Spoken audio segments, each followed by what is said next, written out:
Hello, welcome to legacy.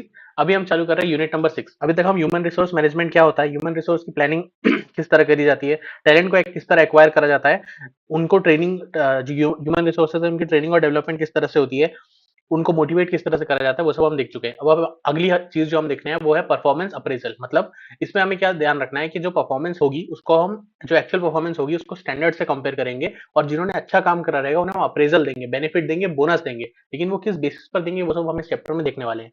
दो चीजें आपको और ध्यान रखनी है कि ये फास्ट ट्रैक रिवीजन है, तो स्पीड थोड़ी आपको ज्यादा लग सकती है, और कुछ लोग को जिनका अगले दिन ही एग्जाम होगा उनको स्पीड कम लग सकती है, तो आप स्पीड अपने हिसाब से कम ज्यादा कर सकते हैं। एक और चीज कि जब हम इस चैप्टर को पढ़ेंगे तो आपको अपना पॉइंट ऑफ व्यू किस नजरिए से आपको देखना है, वो कि मैं क्या हूं, जो रीडर है, जो आप है, जो समझने वाले हैं, आपको क्या समझना है। आप एम्प्लॉयर नहीं है, आप एम्प्लॉय नहीं है, ना ही आप बिजनेसमैन है और ना ही आप सैलरीड एम्प्लॉय है, आप मैनेजर हैं। कौन से मैनेजर? जो ह्यूमन रिसोर्सेज को एक्वायर करता है, उसको मैनेज करता है, पूरे ऑर्गेनाइजेशन में किस तरह से लोग काम करेंगे, उन एम्प्लॉयज को मैनेज करने वाला ह्यूमन रिसोर्स मैनेजर होता है, जो कि हम सीख रहे हैं। अगली चीज, हर इस चैप्टर में हमने पीटर ड्रकर जी का नाम सुना है, जो हर चैप्टर में आता है, इस चैप्टर में भी आएगा और आगे भी आने वाला है। तो उनके बारे में आपको एक शॉर्ट में थोड़ा डिस्कस कर लेते हैं। पीटर ड्रकर कौन है? उन्होंने, he is called as the father of modern management. उन्होंने जितने मॉडर्न मैनेजमेंट की थियरीज हैं वो सारी दी हैं। उन्होंने मैनेजमेंट बाय ऑब्जेक्टिव, जो अभी हम इस चैप्टर में पढ़ने वाले हैं, वो उन्होंने कॉइन करी है टर्म। डिसेंट्रलाइजेशन मतलब पावर सिर्फ टॉप मैनेजमेंट के पास ना रहकर लोअर लेवल मैनेजमेंट के पास भी पावर है छोटी चीजों को करने की, किसी भी ऑर्गेनाइजेशन में। इस चीज को उन्होंने प्रूवन किया और इससे बेनिफिट मिलेगा ऑर्गेनाइजेशन को, इस थ्योरी को दिया और प्रूव किया। जो नॉलेजेबल वर्कर्स हैं, उनका इंपॉर्टेंस पे स्ट्रेच करा, मार्केटिंग इनोवेशन के कॉन्सेप्ट दिए, कस्टमर सेंट्रिक अप्रोच बताई, कॉर्पोरेट सोशल रिस्पॉन्सिबिलिटी जैसे कॉन्सेप्ट को कॉइन और पॉपुलराइज करा, इंपॉर्टेंस ऑफ लीडरशिप बताई, उसको इफेक्टिव मैनेजमेंट में किस तरह काम कराया जा सकता है, लीडर की क्या क्वालिटीज होनी चाहिए, वो सब चीजें बताई। प्राइवेटाइजेशन और गवर्नमेंट एफिशिएंसी किस तरह से रिलेटेड है और किस तरह से प्राइवेटाइजेशन से और इकोनॉमिक डेवलपमेंट होगा वो बताया। और लाइफ लॉन्ग लर्निंग पे अपनी पूरी लाइफ को दिया, मतलब इस तरह की चीजों को सीखते, समझते और समझाते रहे वो लाइफ में। तो ये जो मैनेजमेंट की सारी प्रोसेस हम पढ़ रहे हैं उसमें ज्यादातर चीजें पीटर ड्रकर जी के थ्योरी जो उन्होंने दी गई है उसका एनालिसिस है, उसका एक्सप्लेनेशन है। इसके लिए पीटर ड्रकर जी कौन है हमने आपको बता दिया। Now let's start with performance appraisal, unit number 6। Performance appraisal में हम देखने वाले हैं, बाल ना सेट नहीं हो रहे हैं तो सो सॉरी फॉर दैट, वो बहुत ट्राई करने के बाद भी सेट नहीं हो पा रहे हैं।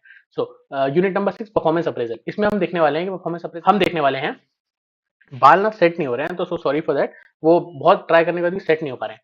So unit number 6, performance appraisal. इसमें हम देखने वाले हैं कि परफॉर्मेंस अप्रेजल क्या होता है, जॉब इवेल्युएशन से परफॉर्मेंस अप्रेजल अलग कैसे होता है, परफॉर्मेंस अप्रेजल के ऑब्जेक्टिव्स क्या होते हैं, परफॉर्मेंस अप्रेजल के प्रोसेस क्या होती है, उसमें प्रॉब्लम्स क्या क्या आती हैं और क्या क्या असेंशियल है कि कोई इफेक्टिव परफॉर्मेंस अप्रेजल के लिए, मेथड और टेक्निक क्या रहती है, उसका इंपॉर्टेंस क्या रहता है, फिर मैनेजमेंट पे ऑब्जेक्टिव ये क्या होता है, अभी हम देखते हैं उसका प्रोसेस क्या रहता है, उसके फायदे और नुकसान क्या होते हैं। फिर 360 डिग्री परफॉर्मेंस अप्रेजल, इसमें क्या होता है कि हम एम्प्लॉइज को नहीं, हम मैनेजर को रेट करते हैं और उनकी परफॉर्मेंस को अप्रेज करके उनकी परफॉर्मेंस का फीडबैक लेके उसको बेटर करने की कोशिश करते हैं। Now introduction. इंट्रोडक्शन इस चैप्टर में क्या है कि जब भी जॉब इवेल्युएशन हम देखते हैं, जॉब इवेल्युएशन में प्रोसेस क्या होती है कि हम हर एक जॉब की वर्थ निकालने की कोशिश करते हैं कि कोई जॉब कितनी इंपॉर्टेंट है, उसको ग्रेड करते हैं, उसको रैंक करते हैं और डिसाइड करते हैं कि वो जॉब कितनी जरूरी है। लेकिन यहाँ पे क्या करने वाले हैं हम कि जो कंटेंट्स ऑफ द जॉब है उसको देखने वाले हैं और किसने कितना काम करा, जिसने ज्यादा काम करा उसके बेसिस पर उसको ज्यादा पैसे या ज्यादा बेनिफिट्स मिलेंगे। लेकिन वो बेनिफिट किस बेसिस पर दिए जाएंगे, किस तरीके से दिए जाएंगे, मतलब उसने ज्यादा गुड्स प्रोड्यूस करे तो ज्यादा बेनिफिट मिलेगा, उसने ज्यादा घंटे काम करा, उसने ज्यादा अच्छी क्वालिटी से काम करा, उसने लोगों से अच्छे से बात करी, तो किस बेसिस पर परफॉर्मेंस अप्रेजल होगा वो हम इस चैप्टर में देखने वाले हैं। सो परफॉर्मेंस अप्रेजल क्या होता है, हम मेजर करते हैं जो परफॉर्मेंस है उसकी क्वालिटी को, किसकी, जॉब होल्डर की, मतलब एम्प्लॉय की परफॉर्मेंस की क्वालिटी को हम देखते हैं। जब कैंडिडेट्स रिक्रूट सेलेक्ट हो जाते हैं उसके बाद कुछ स्टैंडर्ड्स सेट करे जाते हैं, टारगेट उनको दिए जाते हैं और वो एक टाइम के अंदर उनको पूरे करने होते हैं। परफॉर्मेंस अप्रेजल में हम इवेल्युएट करते हैं कि उनकी परफॉर्मेंस उन्होंने जैसा स्टैंडर्ड दिया था उसके हिसाब से करी कि नहीं करी, गोल पूरे करे कि नहीं करे और टाइम के अंदर अंदर करे कि नहीं करे। जिन्होंने करे होंगे या जिसने जितना एक्सपेक्टेड उससे अच्छी परफॉर्मेंस दी होगी उनको हम बेनिफिट्स देंगे, उनको हम बोनस देंगे, इंक्रीमेंट देंगे, इस तरह की चीजें देंगे। यहाँ पे जो एम्प्लॉइज है उनका इवेल्युएट सिर्फ ये नहीं देखा जाता कि उन्होंने रिजल्ट लाए कि नहीं, उनका टीम वर्क, उनकी डिपेंडेबिलिटी, उनकी जजमेंट, उनकी डिसीजन मेकिंग, सब चीजों को देखा जाता है। इसकी अलग अलग डेफिनेशन होती है। The most important definition is performance appraisal consist of all the formal procedures जो कि एक वर्किंग ऑर्गेनाइजेशन में यूज करी जाती है इवेल्युएट करने की, लोगों की पर्सनैलिटी को और उनकी कॉन्ट्रीब्यूशन को और उनका पोटेंशियल फॉर ग्रुप मेंबर्स, जो आगे भी वो कर सकते हैं। उन सारी चीजों को देखकर उन्हें हम अप्रेजल देते हैं।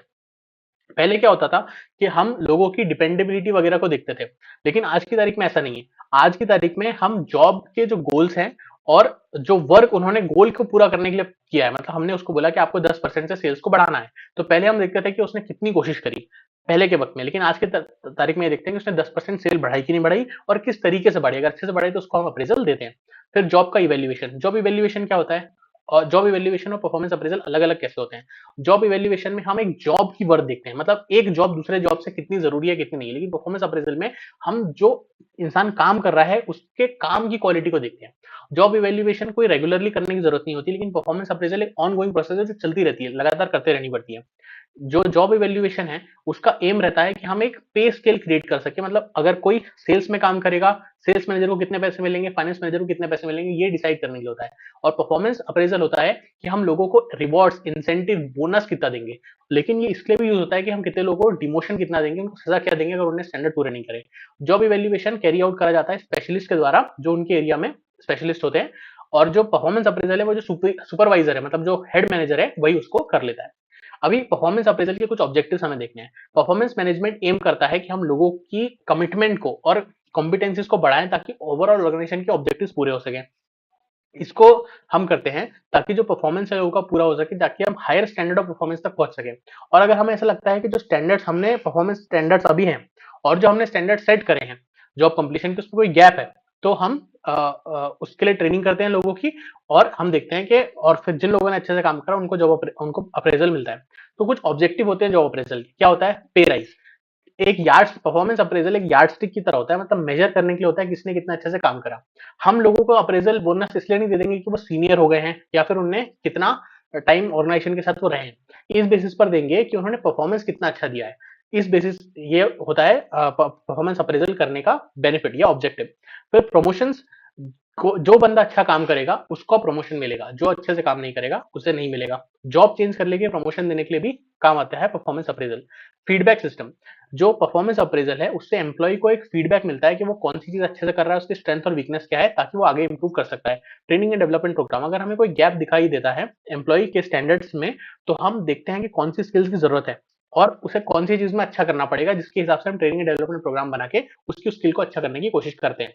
फिर इंप्रूव सुपरविजन, सुपरवाइजर जो होता है उसको सबॉर्डिनेट्स को क्लोजली हर टाइम ऑब्जर्व करते रहना पड़ता है, ताकि वो उनको फीडबैक देके रख सके। तो अगर उसका ये काम ही हो जाएगा, उसे पता रहेगा कि ये करना ही पड़ेगा, तो और ये अच्छा हो जाता है।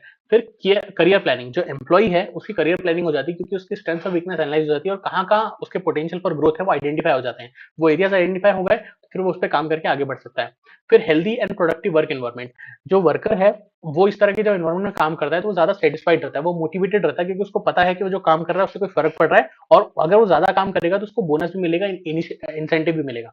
तो फिर इम्प्रूव कम्युनिकेशन, जो परफॉर्मेंस अप्रेजल है वो एक कंटिन्यूअस प्रोसेस है। वो प्रोवाइड करता है फॉर्मेट डायलॉग सुपीरियर सबॉर्डिनेट के बीच में, मतलब लोग आपस में टच में रह सकते हैं, जो सुपीरियर है और जो एम्प्लॉय है वो फ्रीली टॉक कर सकते हैं एक दूसरे से, और उनकी रिलेशनशिप अच्छी हो जाती है सुपीरियर सबॉर्डिनेट की। अभी परफॉर्मेंस अप्रेजल हम करेंगे तो, लेकिन किस बेसिस पर करेंगे, क्या इस बेसिस पर करेंगे कि जिसको ज्यादा नॉलेज है वो उसको ज्यादा पैसे मिलेंगे, जिसने ज्यादा काम करा है, जो ज्यादा रिस्पॉन्सिबिलिटी लेता है, जिसकी क्वालिटी ऑफ वर्क अच्छी है वो उसके बेसिस पर देंगे, जिसकी एबिलिटी अच्छी है प्लान डेलीगेट कंट्रोल करने की, कॉस्ट कॉन्शियसनेस अच्छी है, मतलब जो सस्ते में काम कर देता है, जिसका डिस्क्रिशन और जजमेंट अच्छा है, जो इनिशिएटिव लेके काम करता है, जिसकी लीडरशिप स्किल अच्छी है, जो रिटर्न या वर्बल कम्युनिकेशन जिसका अच्छा है, कुछ पर्सनैलिटी ट्रेट्स, मतलब कोई अगर किसी में इंटीग्रिटी है, अडेप्टेबिलिटी है, डिपेंडेबिलिटी है, कोई लॉयल है ऑर्गेनाइजेशन से, तो किस बेसिस, ये अलग अलग बेसिस होते हैं जिसकी बेसिस पर हम परफॉर्मेंस अप्रेजल दे सकते हैं।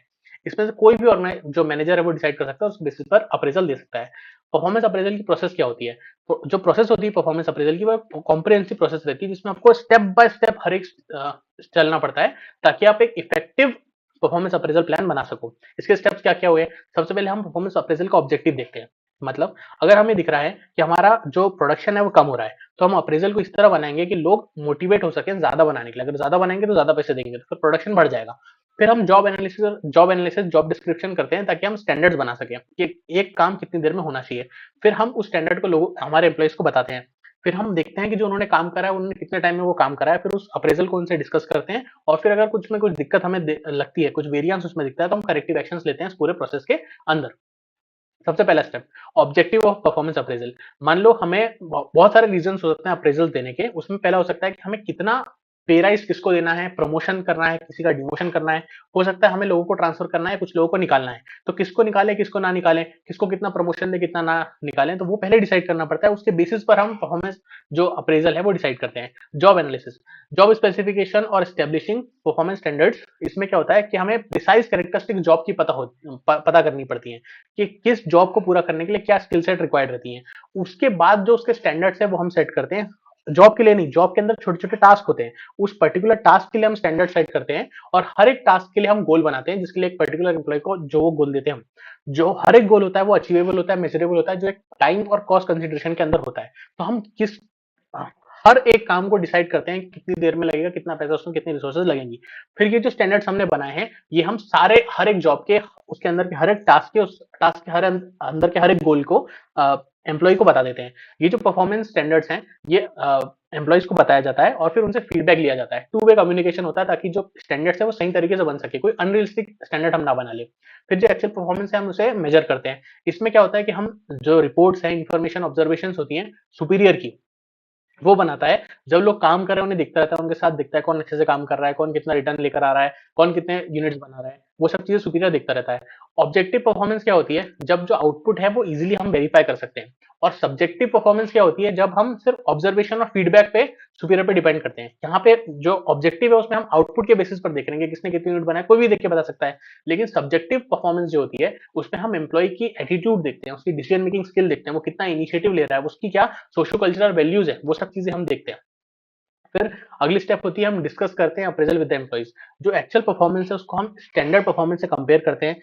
हम देखते हैं कि जो ट्रैक हमने बनाया था उस पर वो है या नहीं है। अगर वो उस पर है तो वो एलिजिबल है अप्रेजल के लिए, नहीं है तो उसको बोल देते हैं भाई आपको आप एलिजिबल नहीं हो और आपको अप्रेजल नहीं मिलेगा। तो उनसे डिस्कस करते हैं। अगर हमें पता चलता है कि कोई डेविएशन हो रहा है एक्चुअल परफॉर्मेंस में, तो हम उनको बताते हैं कि जो हमने सोचा था उतना काम नहीं कर पा रहे हो, आपसे कुछ गलती हो रही है। हम उन्हें एम्प्लॉइज को कोच करते हैं, गाइड करते हैं ताकि वो अपनी प्रॉब्लम को ओवरकम कर सके, शॉर्टकमिंग्स को। और ट्रेनिंग प्रोग्राम्स बनाते हैं ताकि जो स्किल्स जो अभी उनके पास नहीं है और जो स्किल्स रिक्वायर्ड हैं जॉब के लिए वो उनके पास आ सके। कई कई बार क्या होता है कि काम कम हो जाता है लैक ऑफ इंटरेस्ट इनिशिएटिव की वजह से। इस केस में हमको लोगों को डांटना पड़ता है, सिर्फ बात करने से, स्किल ट्रेनिंग से नहीं होता है, डांटना वार्न करना पड़ता है। और अगर वो फिर भी अच्छे से काम नहीं करते तो उनको हम ले ऑफ कर देते हैं, ऑर्गेनाइजेशन से निकाल देते हैं। अभी परफॉर्मेंस अप्रेजल में कुछ प्रॉब्लम्स भी होते हैं। वो क्या होते हैं, अलग अलग टाइप के चैलेंजेस होते हैं। पहला होता है जजमेंट एरर। जजमेंट एरर नाम से पता चल रहा है कि जो हम लोगों को जज करते हैं उसमें कोई हमसे गलती हो जाती है। अब गलती किससे होगी, सुपीरियर सबॉर्डिनेट से होगी, जब वो एम्प्लॉइज पे ओपिनियन बना रहा है। क्योंकि जो ओपिनियन बना रहा है वो सब्जेक्टिविटी है, अलग अलग लोग अलग अलग तरीके होते हैं, उसमें कुछ बायस हो सकते हैं। तो पहला इफेक्ट होता है हेलो इफेक्ट। हेलो इफेक्ट क्या होता है कि अगर कोई रेटर है वो देखता है कि किसी एम्प्लॉय में एक क्वालिटी बहुत अच्छी है, तो वो बाकी सब चीजें भी उसको अच्छी बोलता है। मतलब अगर कोई बोलता है कि इसकी कम्युनिकेशन स्किल जो है बहुत अच्छी है, 100 में से 90 नंबर की इसकी कम्युनिकेशन स्किल है, तो उसकी जो बाकी चीजें है, कोऑर्डिनेशन स्किल वगैरह में भी वो अच्छे ही मार्क देगा। 70 में से 100 में से 70 ही देगा। क्योंकि ये एक बायस होता है कि अगर हम किसी की एक क्वालिटी हमें बहुत अच्छी लगती है तो हम उसकी बाकी खराब चीजों को नजरअंदाज कर देते हैं। हॉर्न इफेक्ट हेलो इफेक्ट का रिवर्स होता है। मगर हम अगर मान लो हमें किसी एक एम्प्लॉय की, रेटर को जो रैंक दे रहा है उसको कोई एक क्वालिटी बिल्कुल खराब लगती है, तो उस केस में वो क्या करेगा, वो इन्फ्लुएंस हो जाएगा और वो बाकी जो उसमें अच्छी भी क्वालिटीज होंगी उनको भी कम ही रेटिंग देगा। ठीक है। मान लो कोई इंसान दिखने में बहुत अच्छा नहीं है किसी भी स्टैंडर्ड पे, तो जो रेटर है वो बोलेगा कि भाई ये बात नहीं कर पाता है, इसकी कम्युनिकेशन स्किल अच्छी नहीं है, कोऑर्डिनेट अच्छे से नहीं कर पाता है, डिसीजन नहीं ले पाता है, सिर्फ इसलिए क्योंकि वो दिखता अच्छे से नहीं है। इस तरह से चीजों से इन्फ्लुएंस हो सकते हैं, ये गलती होती है। फिर इन्फ्लुएंस ऑन फर्स्ट इंप्रेशन। कई बार क्या होता है जो पहला इंप्रेशन बनता है अप्रेजर के माइंड में वो फॉर एवर लास्ट करता है, भले कैंडिडेट आगे चल के कुछ भी कर ले। फिर लीनियंसी, जो एंटायर प्रोसेस रहती है वो रिडंडेंट हो जाती है अगर जो स्टेट ऑफ माइंड है एम्प्लॉय का वो हिल जाए।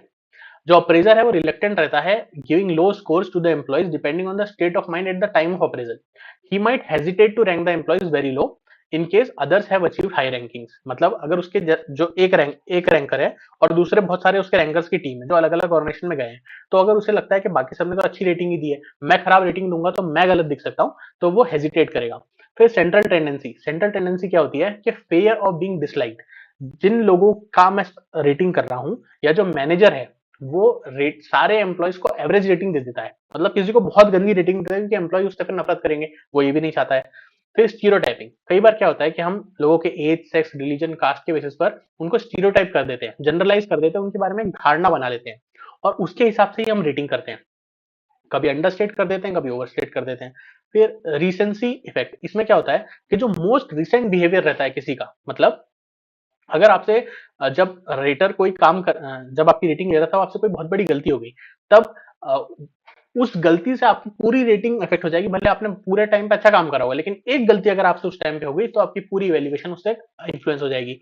फिर कॉन्सिक्वेंस ऑफ अप्रेजल, अगर पुअर अप्रेजल होता है तो उसकी वजह से अगर मान लो एम्प्लॉइज का करियर खराब होने वाला होता है, तो अप्रेजर जो होता है वो रिफ्रेन करता है, वो सोचता है कि अगर मैं किसी, मान लो कोई एम्प्लॉय जिसको अल्टीमेटम मिला है कि अगर आपकी नेगेटिव रिव्यूज आए तो हम आपको फायर कर देंगे, सुपीरियर ने उसको ऐसा बोला हुआ है। तो जो अप्रेजर है, जो उसकी रेटिंग दे रहा है, वो सोचता है कि भाई अगर मैं इसे अच्छी रेटिंग दूंगा तो इसकी जॉब नहीं जाएगी, तो वो रिलेक्टेंट होता है, वो रिफ्रेन करता है कोई नेगेटिव रेटिंग देने से, लेकिन उससे हमारे रिजल्ट गलत आते हैं। दूसरी जो एरर होती है वो होती है, उसका रीजन होता है inappropriate appraisal method and forms. इसमें जो हम मेथोडोलॉजी यूज करते हैं परफॉर्मेंस अप्रेजल के लिए, वो अफेक्ट करती है परफॉर्मेंस अप्रेजल की इफेक्टिवनेस को। और कई कई बार जो फॉर्म्स होते हैं वो बहुत ज्यादा वेग होते हैं, लॉन्ग होते हैं और कॉम्प्लेक्स होते हैं। वो कुछ ऐसे एरियाज को कवर करते हैं जो कि ज्यादा इंपॉर्टेंट नहीं है जॉब के लिए। मतलब हम लोगों से एग्जांपल, हम उनसे पूछ रहे हैं कि आपको जॉब करते वक्त कैसा लग रहा है, ये उतना इंपॉर्टेंट नहीं है जितना ये इंपॉर्टेंट है कि जो क्वालिटी ऑफ वर्क है उसको इंप्रूव करने के लिए आपको क्या क्या करना है as compare to other organization जो सेम इंडस्ट्री में। इससे क्या होगा कि जो इंडस्ट्री स्टैंडर्ड है उस पर हम आ जाएंगे और बेटर कर पाएंगे। लेकिन अगर हम उनसे उनकी पर्सनल लाइवलीहुड पूछेंगे कि आपको क्या चाहिए, क्या फैसिलिटी चाहिए, तो उससे आपकी परफॉर्मेंस अप्रेजल मेथड गलत हो सकती है। फिर लैक ऑफ ट्रेनिंग, कई बार क्या होता है जो ट्रेनर है, जो अप्रेजर है, उसके पास सही ट्रेनिंग, जो रेटिंग दे रहा है उसके पास सही ट्रेनिंग नहीं रहती, उसका कॉन्फिडेंस कम है, कम्युनिकेशन स्किल्स अच्छी नहीं है, उसकी डिसीजन मेकिंग अच्छी नहीं है। तो किसी भी अप्रेजर को अच्छे से ट्रेनिंग मिलनी चाहिए कोई भी परफॉर्मेंस अप्रेजल करने से पहले। फिर ineffective implementation of performance appraisal, आपने अच्छे से प्लान बना लिया, लेकिन हो सकता है कि जो आपने अप्रेजल परफॉर्मेंस अप्रेजल की प्रोसेस करी वो एक्सेप्ट नहीं करी मैनेजमेंट ने अच्छी तरीके से, आपने लो रेटिंग दे दी, लेकिन इसको परसीव करा गया as a negative sign on as a failure on the part of the rater. मतलब जब आपने आपकी परफॉर्मेंस अप्रेजल की रिपोर्ट मैनेजमेंट को दी, तो एम्प्लॉयज ने उसको बोला कि भाई इसको तो काम ही नहीं आता है। मैनेजमेंट ने अपने इंटरेस्ट लूज कर दिया, अपने कॉन्फिडेंस लूज कर दिया कि भाई सबका तो भाई पॉजिटिव आया था, इसका ही क्यों नेगेटिव आया। मतलब जो इंप्लीमेंटेशन प्रोसेस है वही पूरी इन क्वेश्चन आ गई।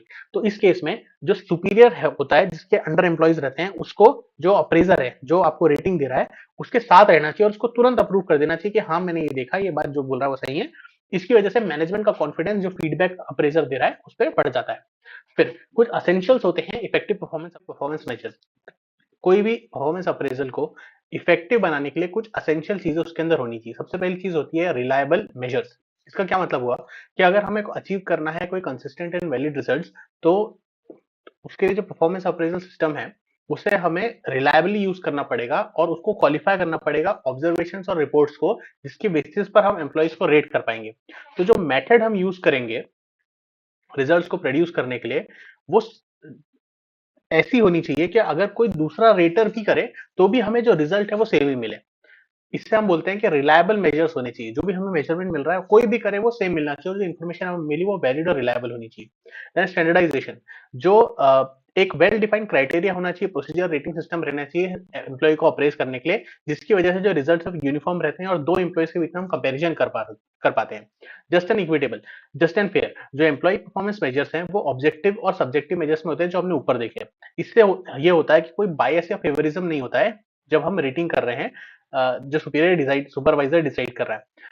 इसको एंश्योर करने के लिए जो भी हम ओपिनियन दे रहे हैं वो सपोर्टेड होना चाहिए एविडेंस और एग्जांपल्स के थ्रू। इसके वजह से हम मेक श्योर कर पाते हैं कि जो रेटिंग हम दे रहे हैं उसमें कोई पर्सनल बायस नहीं है। देन वैलिडिटी, ये जो टेक्निक है जो भी हम यूज कर रहे हैं अप्रेजल के लिए, वो रियलिस्टिक होनी चाहिए in terms of implementation and cost. मतलब उसे इंप्लीमेंट करना भी आसान हो और उसकी कॉस्ट भी बहुत ज्यादा ना हो। एक क्लियर पिक्चर हमें पता चल जाए, वो ऐसा थेरेटिकल नहीं होना चाहिए, एम्बिगुअस, इमेजिनरी नहीं होना चाहिए।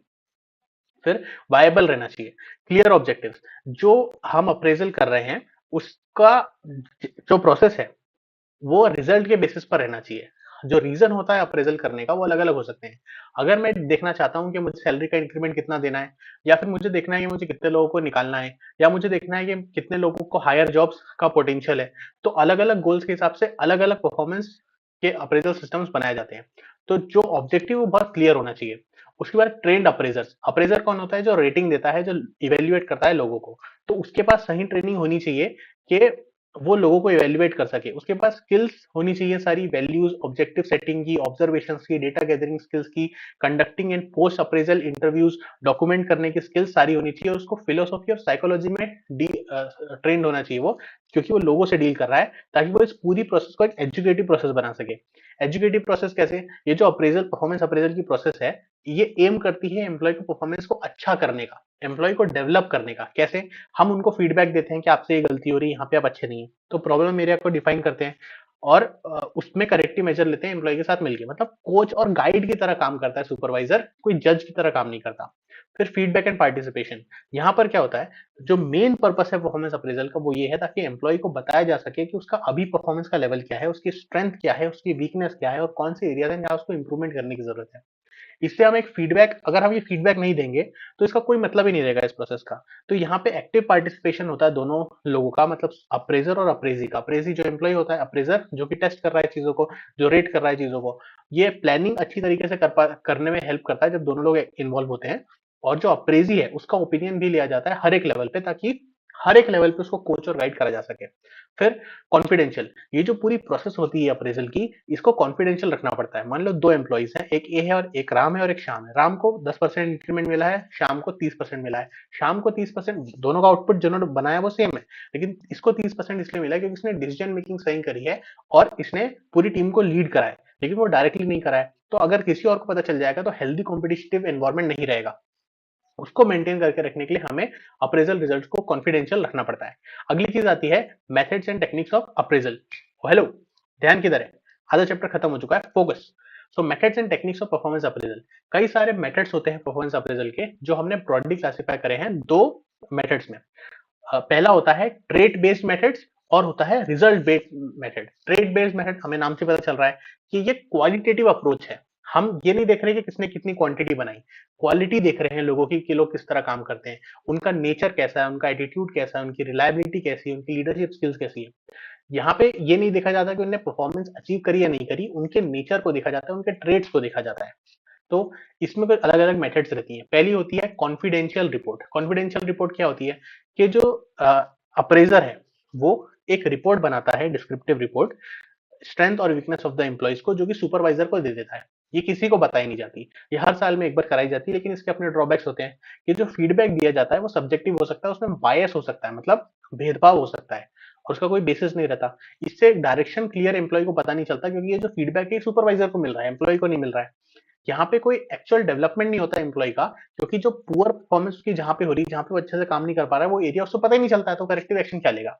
दूसरी मेथड होती है straight ranking method. Straight ranking method मतलब कि सबसे ओल्डेस्ट और सिंपलेस्ट मेथड है। हम सारे एम्प्लॉइज को बोल देते हैं कि नंबर 1 है, ये नंबर 2 है, number 3, on the basis of performance. जो जितना अच्छा काम कर रहा है, जैसा हमें लगता है कि काम कर रहा है, एक्चुअल आउटपुट के बेसिस पर नहीं, कि हमें लगता है ये ज्यादा काम कर रहा है तो ये rank number 1, rank number 2, rank number 3, ऐसे 1 से लेकर 100 तक 100 एम्प्लॉइज को हम बांट देते हैं। ये भी अब इसकी अपनी कुछ लिमिटेशंस होती है। पहली क्या कि इसमें बायस हो सकता है, ये सब्जेक्टिव डिसीजन होते हैं। इसमें जो पहला, जो बेस्ट और वर्स्ट एम्प्लॉय है उसको रेट करना तो ईजी है, लेकिन जो बीच के हैं, जो बीच में मिडिल में लोग हैं, उनमें अलग अलग अलग बिहेवियर ट्रेट्स हैं, उसको आप रैंक कैसे करोगे, बहुत मुश्किल है। इसमें कोई सिस्टमेटिक रैंकिंग प्रोसीजर नहीं होती, जिससे कि हम स्टैंडर्ड रिजल्ट बना सकें, और इसको कंडक्ट करना बहुत मुश्किल है क्योंकि बहुत सारे एम्प्लॉइज होते हैं। और जो मैग्नीट्यूड ऑफ डिफरेंस है वो दो कॉन्जिक्यूटिव रैंक्स में बहुत वेरी कर सकता है। मतलब क्या हुआ, देखो कि अगर रैंक 1 है उसने 100 का आउटपुट दे रहा है, और रैंक नंबर 2 जो है वो 90 का आउटपुट दे रहा है, तो हमने 1 और 2 तो डिफाइन कर दिया, लेकिन जो रैंक नंबर 3 है वो सिर्फ 50 का आउटपुट दे रहा है। तो रैंक के हिसाब से तो 3 नंबर पे है, उसकी अच्छी रैंक है, टॉप 3 में आ रहा है वो, लेकिन उसका आउटपुट बहुत ज्यादा कम है, उसका जो इन्वॉल्वमेंट है वो बहुत ज्यादा कम है। तो ये जो मैग्नीट्यूड है डिफरेंस का, ये बहुत ज्यादा होता है। अगर सिर्फ रैंक कर दोगे तो उनकी गलती नहीं दिख पाएगी, गलती छुप सकती है। अगली चीज होती है पेयर्ड कंपैरिजन। पेयर्ड कंपैरिजन में क्या होता है, इसमें स्लाइट वेरिएशन रहता है। स्ट्रेट रैंकिंग में सीधा 1 2 3 4 डिफाइन कर देते हैं, लेकिन पेड रैंकिंग में क्या करते हैं, हम हर एक एम्प्लॉय को सारे एम्प्लॉय से कंपेयर करते हैं दूसरे से। कि अगर A B C D 4 employee है तो पहले ए को उठाएंगे, उसको बी सी डी से कंपेयर करेंगे, जिसकी बेटर है उसको 1 2 3 4 दे देंगे। फिर बी सी डी तीनों का अलग करेंगे, बी को उठाएंगे उसको ए सी डी से करेंगे, सी को उठाएंगे उसको ए बी डी से करेंगे, डी को उठाएंगे ए बी सी से करेंगे। तो हर एक नंबर ऑफ कंपेरिजन कितने करने पड़ेंगे, जितने भी टोटल नंबर है ब्रैकेट में n-2 उससे मल्टीप्लाई करेंगे, इतने कंपेरिजन हमको करने पड़ेंगे। मान लो हमारे पास 4 एम्प्लॉइज है, तो 4 इंटू 4 माइनस 1 डिवाइड बाई 2, ये नंबर ऑफ कंपेरिजन हमें देने पड़ेंगे। तो ये हमें इस सिंपल पता चल रहा है कि बहुत ज्यादा टाइम कंज्यूमिंग प्रोसेस है, और जब बहुत बड़ा ग्रुप रहता है तो इससे वायबल नहीं होता है। तो देखो जैसे हम होगा तो हम प्लस लगाते जाएंगे, लेफ्ट साइड पे एबीसीडी लिखा और ऊपर एबीसीडी लिखा, कंपेयर करा तो अगर ए डी से अच्छा है तो यहाँ प्लस लगा दिया, ए ई से अच्छा है तो यहाँ पे हमने प्लस लगा दिया। इस तरह से हम देख लेते हैं किसकी सबसे ज्यादा रैंकिंग है, उसको 1 2 3 पर हम रैंकिंग दे देते हैं। तो सी की सबसे ज्यादा रैंकिंग है तो रैंक का नंबर 1 हो गया, और ई की सबसे कम है तो वो सबसे लोएस्ट हो गया, डायरेक्ट नंबर 5 हो गया। फिर critical incidence method, critical incidence method क्या होता है कि एक होता है नॉर्मल काम जो डे टू डे ऑपरेशंस का होता है, एक होता है जो हाई लेवल काम रहता है, जो मुश्किल काम रहता है। तो हम यहाँ पे लोगों को रैंक करते हैं, अप्रेस करते हैं ऑन द बेसिस ऑफ वो किस तरह काम करते हैं क्रिटिकल सिचुएशन में, नॉर्मल सिचुएशन में नहीं। मतलब अगर कोई मैनेजर है, उसको सडन डिस्टर्बेंस हो गया वर्कर्स का, मतलब लोग एकदम से काम पे आना बंद हो गए, तो उसने किस तरह से लीडरशिप स्किल्स लगाई अपनी और काम को मैनेज करके सेम आउटपुट जनरेट करा। ऐसी सिचुएशन में ऐसे लोग जिनके पास एक्स्ट्राऑर्डिनरी स्किल्स होती है उनको हम ज्यादा अप्रेजल देते हैं। इसकी भी अपनी शॉर्टकमिंग्स है, इससे नेगेटिव इंसिडेंस हो सकता है, क्योंकि लोग जो हैं वो बहुत ज्यादा बिजी हो जाएंगे क्रिटिकल चीजों को देखने के लिए और नॉर्मल काम नहीं करेंगे। ऑल्सो इससे सुपरविजन बहुत ज्यादा बढ़ जाएगा, जिसकी वजह से एम्प्लॉइज खुश नहीं रहेंगे, भाई ऑल द टाइम हम पर नजर रखी जा रही है कि किस तरह कौन काम कर रहा है, मैकेनिकल हो जाएगी सारी चीजें। फिर checklist and weighted checklist, checklist में क्या होता है कि हम एक लिस्ट बनाते हैं लोगों की, हम उसमें यस और नो वाले क्वेश्चंस लेते हैं, क्या वो पंचुअल है हाँ या ना, क्या हर एम्प्लॉय की अलग बनती है, और उसमें टिक यस और नो करा जाता है अप्रेजर के द्वारा, और फिर वो रिपोर्ट को सुपरवाइजर को दे दिया जाता है। दूसरी होती है वेटेड अप्रेजल मेथड, इसमें क्या होता है कि हम कुछ जो इंपॉर्टेंट क्वेश्चंस होते हैं उन्हें ज्यादा वेट देते हैं as compare to other important questions. तो कौन से वेटेड क्वेश्चंस हो गए, अटेंडेंस थोड़ा कम वेट वाला क्वेश्चन है, जो क्वांटिटी ऑफ वर्क है उसको 1 ही है, लेकिन क्वालिटी ऑफ वर्क को देखो 1.5 रेटिंग है, डिपेंडेबिलिटी को 1.5 है, लीडरशिप पोटेंशियल को 1.5 है, इंटरपर्सनल को 2 टाइम्स रेटिंग है as compare to other things. तो वेटेज जितना जरूरी क्वेश्चन उतना ज्यादा वेट दिया जाता है, उतनी ज्यादा उसको रैंकिंग दी जाती है। फिर ऐसे इवेल्युएशन, ऐसे इवेल्युएशन में क्या होता है, एक नॉन क्वांटिटेटिव मेजर है, ओपन एंडेड डिस्क्रिप्शन है। यहाँ पे जो अप्रेजर है वो क्या करता है, हर एक एम्प्लॉय के बारे में, उसकी स्किल्स के बारे में एक पूरा ऐसे लिखता है, उसकी ऑब्जेक्टिव उसके जॉब एरिया के बारे में, उसके पोटेंशियल के बारे में, उसके नॉलेज के बारे में पूरी स्किल्स लिखता है और वो सुपरवाइजर को दे देता है। लेकिन इसकी अपनी डिसएडवांटेजेस हैं कि यहाँ पे कंपैरिजन नहीं हो सकता, क्योंकि इसका कोई सेट फॉर्मेट तो है नहीं, और अगर इवेल्युएटर की राइटिंग स्किल्स अच्छी ना हो तो फिर तो कोई मतलब ही नहीं रहेगा इसका।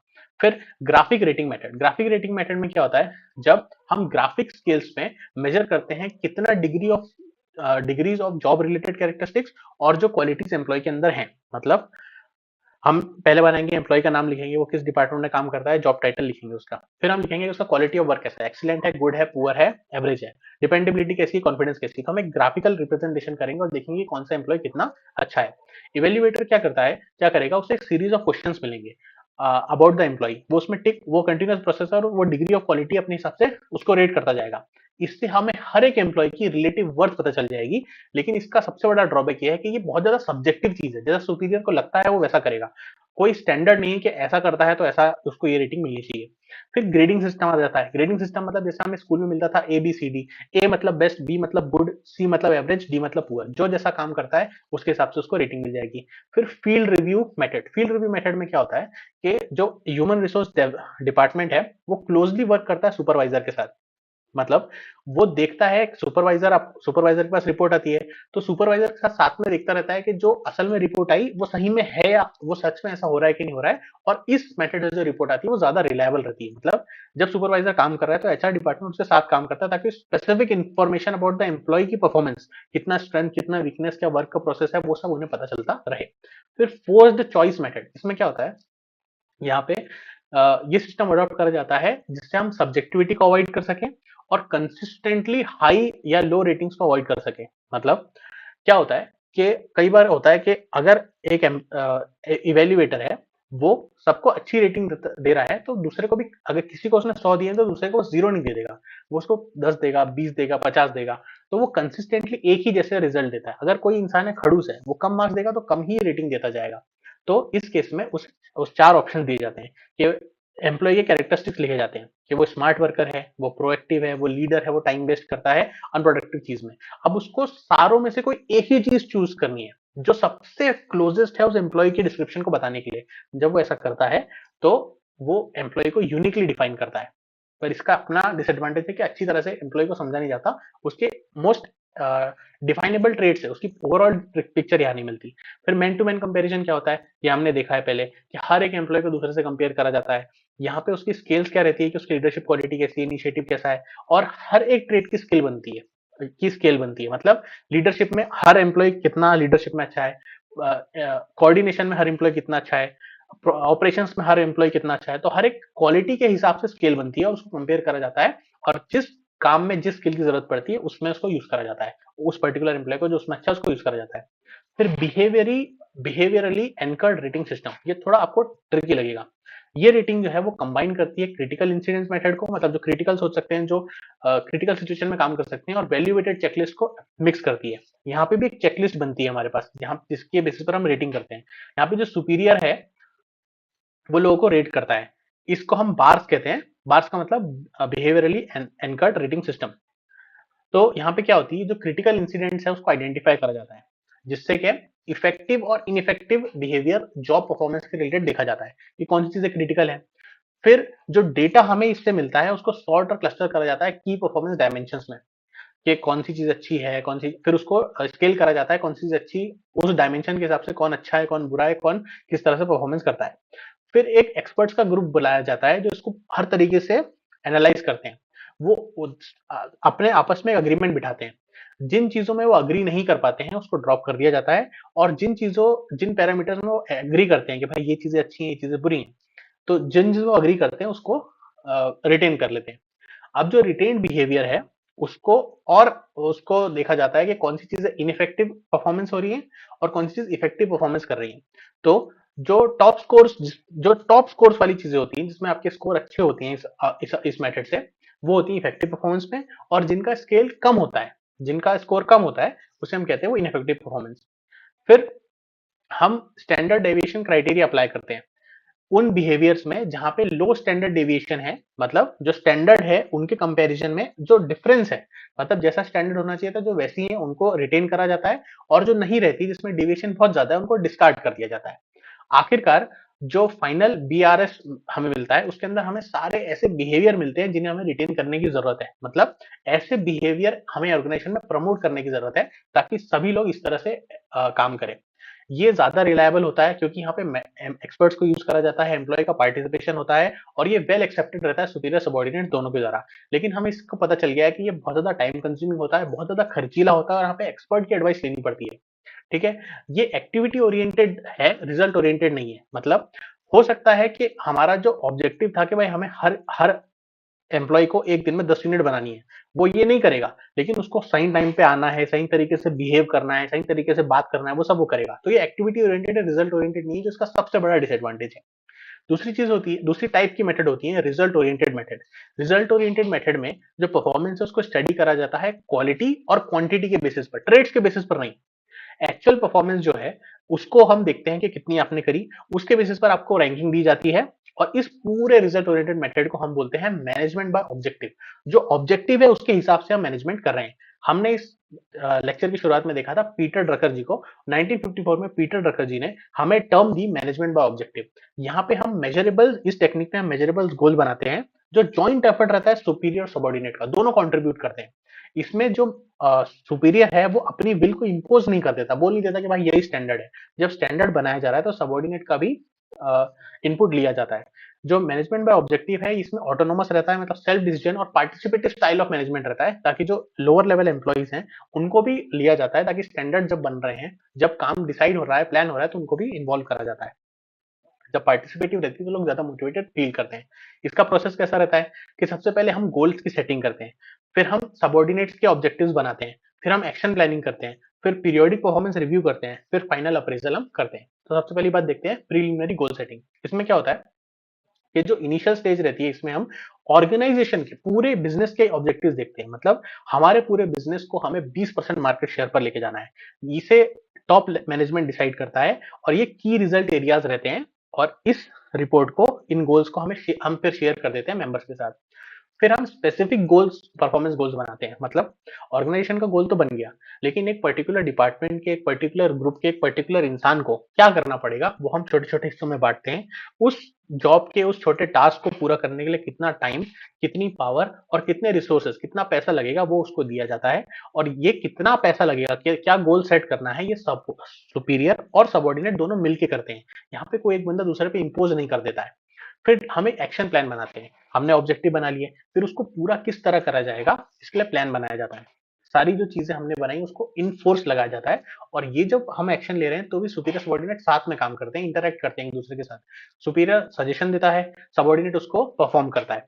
इस तरीके से जो गोल्स हैं वो पूरे होते हैं। फिर पीरियोडिक रिव्यूज, हर थोड़े थोड़े टाइम में हम वर्क जो हम कर रहे हैं उसको थोड़े थोड़े टाइम में देखते रहते हैं, कोई डेविएशन, शॉर्टकमिंग तो नहीं आ रही है। अगर आ रही होती है तो सुपीरियर सबऑर्डिनेट साथ में बैठते हैं, डिस्कस करते हैं, प्रॉब्लम एरिया को आइडेंटिफाई करते हैं, फीडबैक सजेशन लिए जाते हैं और ओवरऑल चीजों को पूरा करा जाता है। इसका मेन पर्पस है क्वालिटी को अच्छा करना, ये नहीं कि तू मैं करे।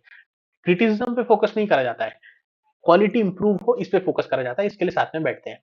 फिर फाइनल अप्रूवल, जब appraisal at the end of the year सारी परफॉर्मेंस जो रहती है उसको, एक टास्क की कंप्लीट जब हो जाती है तो उसको मेजर करा जाता है और स्टैंडर्ड से उसको कंपेयर करा जाता है। अगर एक्चुअल और स्टैंडर्ड में एक्चुअल अच्छी है तो उसके बेसिस पर आपको अप्रेजल या रिवॉर्ड दिया जाता है एम्प्लॉय को। अभी मैनेजमेंट ऑब्जेक्टिव के कुछ इंपॉर्टेंस होता है कि इसकी वजह से रिसोर्सेज वेस्ट नहीं होती, क्योंकि हम गोल सेट कर देते हैं। इससे हम अच्छी तरीके से प्लान बना पाते हैं, क्योंकि रिजल्ट ओरिएंटेड प्लानिंग रहती है। यहाँ पे जो सबऑर्डिनेट है वो अपने गोल्स को ऑर्गेनाइजेशन के ऑब्जेक्टिव से मिला सकते हैं, क्योंकि वो भी कंट्रीब्यूट करते हैं, वो प्राउड फील करते हैं। इसमें टीम स्पिरिट होती है। यहाँ पे सबऑर्डिनेट है वो अपना फीडबैक दे सकता है, पीरियोडिक वैल्यूएशन उसका होता है। फिर ये मोरल हाई कर देता है लोगों का, क्योंकि वो जितना ज्यादा काम करेंगे उतना ज्यादा उनके पैसे बढ़ेंगे, उनका मोरल हाई होता है।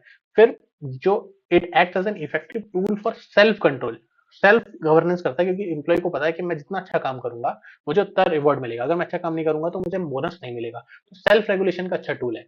लेकिन इसके कुछ प्रॉब्लम्स भी हैं, इसके कुछ लिमिटेशंस भी हैं। सबसे पहली बात रिजिडिटी, जैसे कि जो प्रिवेलिंग ट्रेंड्स है और करंट सिनेरियो है ऑर्गेनाइजेशन का, उसे नहीं देखा जाता है। आज की तारीख में आईटी फील्ड में ज्यादातर ये चल रहा है कि वर्क लाइफ बैलेंस आपको मैनेज करके चलने की जरूरत है। नारायण मूर्ति जी ने बोल दिया था कि किसी भी इंडिविजुअल को आज की तारीख में 70 घंटे से ज्यादा, 70 घंटे कम से कम काम करना चाहिए एक वीक में।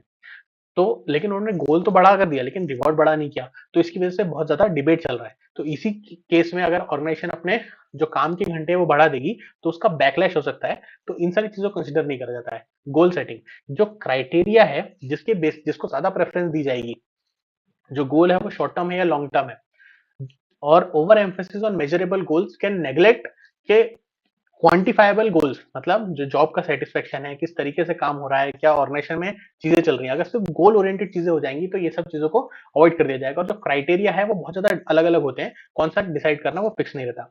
टाइम कंज्यूमिंग, ये जो गोल सेटिंग प्रोसेस में बहुत ज्यादा टाइम लगता है और कंसिडरेबल पेपर वर्क और टाइम भी लगता है सारी प्रोसेस को डिसाइड और परफॉर्मेंस अप्रेजल डिसाइड करने में। अनहेल्दी इन्वायरमेंट, यहाँ पे ज्यादा एम्फेसिस रहता है काम करने पे, ये नहीं कि काम किस तरीके से हो रहा है। तो बहुत ज्यादा प्रेशर और अनहेल्दी कंपटीशन रहता है। पार्टिसिपेशन प्रोसेस, यहाँ पे जो सुपीरियर है वो अगर कंसल्ट नहीं करेगा सबऑर्डिनेट को और अपनी चलाने लगेगा तो हमारा जो प्रोसेस है वो पूरा अच्छे से नहीं हो पाएगा। मैनेजरियल स्किल, जो कुछ मैनेजर्स होते हैं अगर वो ह्यूमन स्किल्स उनमें अच्छे नहीं है, जैसा कि इलॉन मस्क है। इलॉन मस्क ने जब ट्विटर को टेक ओवर किया था तो उसने 80% लोगों को फायर कर दिया। उसके हिसाब से वो डिसीजन सही था, लेकिन वो एम्प्लॉयज के हिसाब से वो डिसीजन सही नहीं था, क्योंकि उन्हें तो रातों रात निकाल दिया गया। फिर introduction of 360 degree performance appraisal, यहाँ पे क्या होता है कि हम जो दिस इज यूज्ड टू जज दिस इज यूज्ड टू जज the behavioural aspects of performance of the manager. मतलब जो मैनेजर है, जो ह्यूमन रिसोर्स मैनेजर है, उसके सबऑर्डिनेट से उसके बिहेवियर के बारे में रिव्यू लिया जाता है, फीडबैक लिया जाता है। उसके पियर्स, मतलब जो मेरे साथ के लोग हैं, जो मेरे सबऑर्डिनेट्स हैं और जो मेरे साथ के दूसरे मैनेजर्स हैं, उन सब से रिव्यू लिया जाता है, उनको क्वेश्चनर दिया जाता है और पूछा जाता है कि भाई अच्छे से काम करता है कि नहीं करता है, अ, अ, अपने आप उसका कंडक्ट किस तरीके का है। और आज की तारीख में इसको बहुत ज्यादा यूज करा जाता है। एग्जाम्पल आदित्य बिरला ग्रुप में इसे यूज करा जाता है। इसके कई बेनिफिट्स हैं। पहला कि larger and balance picture of individual performance. अगर एक मैनेजर है तो वो एक हाई लेवल पर है, उसे कभी पता ही नहीं चलेगा कि वो क्या चीजें सही कर रहा है, क्या चीजें गलत कर रहा है। तो उसका एक्चुअल फीडबैक आना जरूरी होता है। और फीडबैक ऐसा नहीं कि किसी एक ही बंदे से आ रहा है, बहुत सारे लोगों से फीडबैक आ रहा है। तो अगर बहुत सारे लोग एक ही चीज बोलेंगे तो उसका वजन ज्यादा रहेगा। फिर उस पे ज़्यादा डिपेंडेबिलिटी रहेगी। फिर effective in causing behavioural change, अगर बहुत सारे लोग एक साथ बोल रहे हैं कि भाई आपका जो बिहेवियर है इस पर्टिकुलर चीज़ में अच्छा नहीं है, तो उसको इग्नोर करना मुश्किल है, क्योंकि फिर उस मैनेजर को उस चीज़ को रिज़ॉल्व करने के लिए एक्शन लेने पड़ेंगे। और लेना ही पड़ेगा, क्योंकि अगर आपकी ऑर्गेनाइजेशन में 15,000 लोग में से 13,000 लोग बोल रहे हैं कि आप ये गलती कर रहे हैं, तो आपको उसको ठीक करना ही पड़ेगा। फिर ये रिवील करता है यूनिक इन्फॉर्मेशन। कई-कई बार क्या होता है, यहाँ पे 2 चीज़ें होती हैं। सबसे पहली चीज़ कि सारी जो फीडबैक आती है वो एनोनिमसली आती है। किसने क्या फीडबैक दिया ये पता नहीं चलता है। तो आप हार्श रिव्यू, ऑनेस्ट रिव्यू भी दे सकते हो। तो इसकी वजह से नई इन्फॉर्मेशन पता चलती है। दूसरी चीज़ कि ये जो इसकी वजह से जो मैनेजर है उसका ब्लॉकेज हट जाता है। कि कई बार क्या होता है कि मैनेजर अपने एम्प्लॉइज को अच्छे रिव्यू देता है और एम्प्लॉय अपने मैनेजर में अच्छी बातें करता है। जब मैनेजर को पता चलता है कि ये लोग मेरे को रिव्यू मेरा हार्शली कर रहे हैं, तो वो भी एक्चुअल रिव्यू अपना देता है और पॉजिटिव रिव्यू नहीं देता, जिसकी वजह से उनका उनकी जो गलतियां वो आगे आती हैं और काम अच्छे से हो सकता है। वो this helps to identify development needs, कहाँ पे अच्छी हमारे कल्चर को अच्छा करने की जरूरत है, ऑर्गेनाइजेशन फ्रेमवर्क को अच्छा करने की जरूरत है, कहाँ पे नीड है डेवलपमेंट की, उस जगह को आइडेंटिफाई करने के लिए काम आता है और सेल्फ डायरेक्टेड लर्निंग को प्रमोट करता है। इसका मतलब क्या हुआ कि 360 डिग्री फीडबैक जो है, इससे मैनेजर अवेयर होता है of the deep seated problems, जो बहुत डीप में आपके पास प्रॉब्लम्स है उसके बारे में आपको पता चलता है। आपके पीयर सबॉर्डिनेट्स का जो परसेप्शन है आपके बारे में वो पता चलता है। कई कई बार क्या होता है कि जो आप अपने बारे में सोचते हो और जो लोग आपके बारे में सोचते हैं, तो जो लोग आपके बारे में सोच रहे हैं वो आपको पता ही नहीं चलता है। तो जब आपके पास एक ओवरवेलमिंग एविडेंस होता है, इतने सारे लोग बोल रहे हैं कि भाई आप अच्छे से काम नहीं कर पा रहे हो, आप अच्छे से बात नहीं करते हो, आपकी पीपल स्किल्स अच्छी नहीं है, तो आपको उस पर सेल्फ डायरेक्टेड लर्निंग और इंप्रूवमेंट करना पड़ेगा, क्योंकि इतने सारे लोग आपको बोल रहे हैं, तो एक इनर ड्राइव रहेगी उस मैनेजर के पास उस चीज को ठीक करने के लिए। This was it. Good night. मेरा ये चैनल सब्सक्राइब करें और मेरे हर अपडेट आपको मिले, इसके लिए बेल आइकन जरूर दबाइएगा। आप सभी को मेरी ढेर सारी शुभकामनाएं।